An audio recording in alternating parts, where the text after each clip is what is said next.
Selamat sore, shalom semuanya. Puji Tuhan, sore hari ini kita dapat bersekutu melalui online. Lebih dari 3 bulan kita stay at home, mengikuti aturan pemerintah untuk mencegah penyebaran COVID-19 dengan protokol kesehatan, pakai masker, jaga jarak, cuci tangan, keluar kalau ada urusan penting. Saat ini kita masa new normal, tetapi anak-anak dan usinda belum boleh jalan-jalan, alias tinggal di rumah saja kalau tidak ada yang penting. Tetap semangat dan puji Tuhan. Mari kita berdoa. Bapa di surga, kami mengucap syukur pada sore hari ini, di mana kami bisa merenungkan firman Tuhan. Biarlah ya Bapa, Engkau mengurapi hamba-Mu, agar supaya firman yang disampaikan sungguh-sungguh dari Tuhan sendiri. Dan melalui firman ini kami diingatkan, diberi pelajaran, agar supaya kami lebih lagi dekat kepada Tuhan. Berkati juga yang mendengar ya Tuhan, agar supaya berkat yang kami terima sungguh-sungguh untuk hormat dan kemuliaan nama Tuhan. Terima kasih Tuhan Yesus, di dalam nama-Mu kami berdoa dan mengucap syukur. Amin. Kita akan belajar dari Mazmur pasal 103. Secara umum kita biasa tahu pujian itu seperti memuji Tuhan, menyanyi, kagum akan kebesaran Tuhan, atau kagum akan keindahan alam, atau kita mengagungkan Tuhan. Bahkan kita tahu pujian itu juga termasuk penyembahan. Tetapi di dalam Mazmur 103 ini kita diajarkan lebih lagi di dalam pujian kepada Tuhan. Mari kita akan baca bersama-sama Mazmur 103. Saya akan bacakan. Pujilah Tuhan, hai jiwaku. Pujilah Tuhan, hai jiwaku. Pujilah namanya yang kudus, hai segenap batinku. Pujilah Tuhan, hai jiwaku. Dan jangan lupakan segala kebaikannya. Dia yang mengampuni segala kesalahanmu, yang menyembuhkan segala penyakitmu. Dia yang menembus hidupmu dari lubang kubur, yang memahkotai engkau dengan kasih setia dan rahmat. Dia yang memuaskan hasratmu dengan kebaikan, sehingga masa mudamu menjadi baru seperti pada burung Raja Wali. Tuhan menjalankan keadilan dan hukum bagi segala orang yang diperas. Ia telah memperkenalkan jalan-jalannya kepada Musa, perbuatan-perbuatannya kepada orang Israel. Tuhan adalah penyayang dan pengasih, panjang sabar dan berlimpah kasih setia. Tidak selalu ia menuntut dan tidak untuk selama-lamanya ia mendendam. Tidak dilakukannya kepada kita setimpal dengan dosa kita, dan tidak dibalasnya kepada kita setimpal dengan kesalahan kita. Tetapi setinggi langit di atas bumi, demikian besar kasih setianya atas orang-orang yang takut akan Dia. Sejauh timur dari barat, demikian dijauhkannya daripada kita pelanggaran kita. Seperti Bapa sayang kepada anak-anaknya, demikian Tuhan sayang kepada orang-orang yang takut akan Dia. Sebab Dia sendiri tahu apa kita. Dia ingat bahwa kita ini debu. Adapun manusia hari-harinya seperti rumput, seperti bunga di padang, demikianlah ia berbunga. Apabila angin melintasinya, maka tidak ada lagi ia, dan tempatnya tidak mengenalnya lagi. Tetapi kasih setia Tuhan dari selama-lamanya sampai selama-lamanya atas orang-orang yang takut akan Dia, dan keadilannya bagi anak cucu, bagi orang-orang yang berpegang pada perjanjiannya dan yang ingat untuk melakukan titahnya. Tuhan sudah menegakkan tahtanya di sorga dan kerajaannya berkuasa atas segala sesuatu. Pujilah Tuhan, hai malaikat-malaikatnya. Hai pahlawan-pahlawan perkasa yang melaksanakan firman-Nya dengan mendengarkan suara firman-Nya. Pujilah Tuhan, hai segala tentaranya. Hai pejabat-pejabatnya yang melakukan kehendak-Nya. Pujilah Tuhan, hai segala buatannya, di segala tempat kekuasaannya. Pujilah Tuhan, hai jiwaku. Ketika saya mempelajari Mazmur 103 ini, ternyata pujian kepada Tuhan itu lebih dalam, ya. Kalau kita baca ayat 1 dan 2 dikatakan, pujilah Tuhan, hai jiwaku.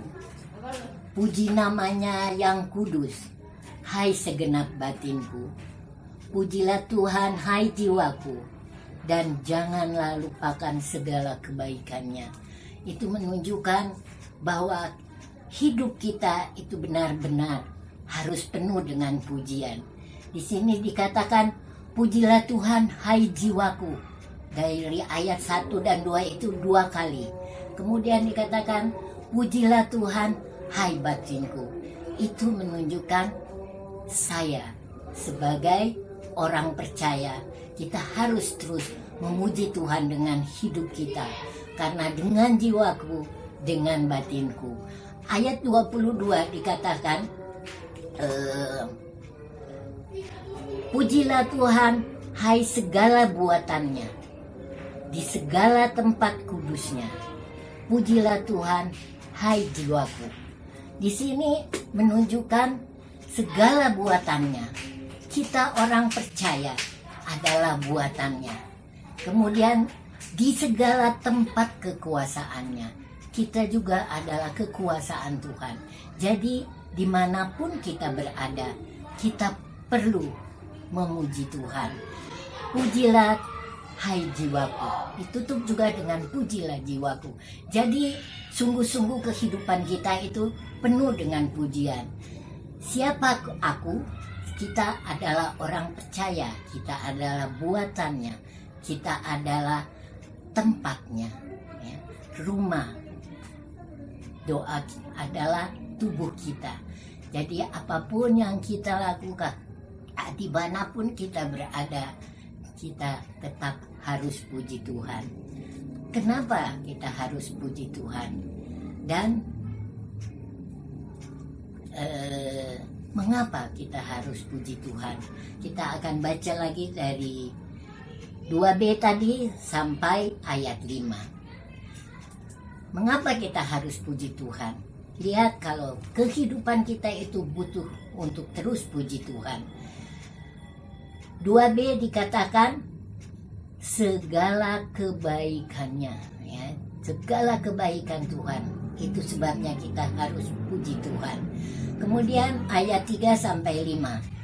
Dia yang mengampuni segala kesalahanmu, yang menyembuhkan segala penyakitmu.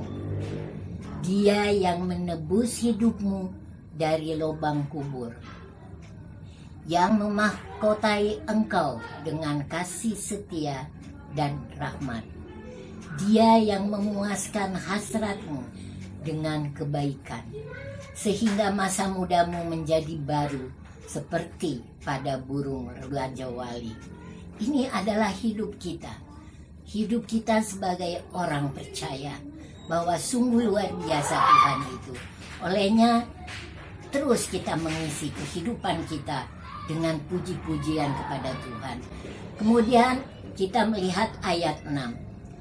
Tuhan menjalankan keadilan dan hukum bagi segala orang yang diperas.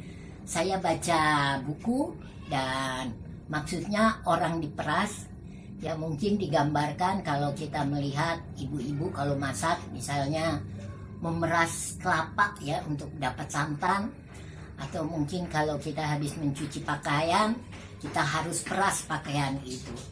Itu betapa sakitnya ya, betapa kalau dilihat betapa kasihan juga ya, tetapi kita membutuhkan kebaikan dari memeras itu. Nah, jadi di sini dimaksudkan dengan orang yang diperas, yaitu orang yang hidupnya tertekan, orang yang perlu belas kasihan, orang yang tak berdaya, orang yang belum percaya, dan orang yang belum berpengharapan. Nah, bagaimana kita akan memuji Tuhan kalau kita melihat orang-orang seperti itu? Diajarkan oleh firman Tuhan, ayat 7, ia berkata, ia telah memperkenalkan jalan-jalannya kepada Musa, perbuatan-perbuatannya kepada orang Israel. Jadi kita perlu juga memperkenalkan bahwa kita perlu puji Tuhan karena Allah yang luar biasa. Nah, kalau kita baca bahwa apa yang Tuhan buat bagi bangsa Israel, dikatakan di sini ayat 7 sampai 14 dikatakan Tuhan, ayat 8, Tuhan adalah penyayang dan pengasih, panjang sabar dan berlimpah kasih setia. Itu perlu kita sampaikan. Tidak selalu ia menuntut dan tidak untuk selama-lamanya ia mendendam. Tidak dilakukannya kepada kita setimpal dengan dosa kita, dan tidak dibalasnya kepada kita setimpal dengan perbuatan kesalahan kita. Tetapi setinggi-tingginya langit di atas bumi, demikian besarnya kasih setianya atas orang-orang yang takut akan Dia. Sejauh timur dari barat, demikian dijauhkannya daripada kita pelanggarannya. Seperti Bapa sayang kepada anak-anaknya, demikian Tuhan sayang kepada orang-orang yang takut akan Dia. Sebab Dia sendiri tahu siapa kita. Dia ingat bahwa kita debu. Ini adalah termasuk pujian di dalam kehidupan kita, yaitu kita memberitakan kebaikan Tuhan, kita memberitakan apa yang Tuhan sudah lakukan bagi kita. Terlebih lagi kita memberitakan bahwa kita adalah orang-orang yang berpengharapan karena kita sudah ditebus oleh Tuhan Yesus melalui kayu salib. Kita dibayar lunas agar supaya kita punya sukacita dan damai sejahtera, dan kita mempunyai pengharapan. Itu menjadi pujian ya, buat Tuhan karena kita memberitakan kebaikan Tuhan. Kemudian di ayat 20 dan 21 kita juga memuji Tuhan. Kalau kita melihat ayat 20, pujilah Tuhan, hai malaikat-malaikatnya, hai pahlawan-pahlawan perkasa yang melaksanakan firman-Nya dengan mendengarkan suara firman-Nya. Jadi kalau kita melaksanakan firman-Nya, kita mendengar suara Tuhan, kita itu termasuk memuji Tuhan. Kemudian ayat 21, pujilah Tuhan, hai segala tentaranya, hai pejabat-pejabatnya yang melakukan kehendaknya. Jadi kalau kita melakukan kehendaknya, itu juga bagian dari kita memuji Tuhan. Luar biasa firman ini membangun saya juga bahwa ternyata pujian itu bukan hanya asal keluar dari mulut kita, tetapi pujian itu begitu dalam, harus menjiwai kehidupan kita. Sehingga melalui firman ini kita diundang untuk mari kita isi kehidupan kita ini terus dengan pujian. Jadi kesimpulannya, mari kita isi kehidupan dengan pujian kepada Tuhan Yesus, ya, melalui hubungan yang akrab dengan Tuhan Yesus.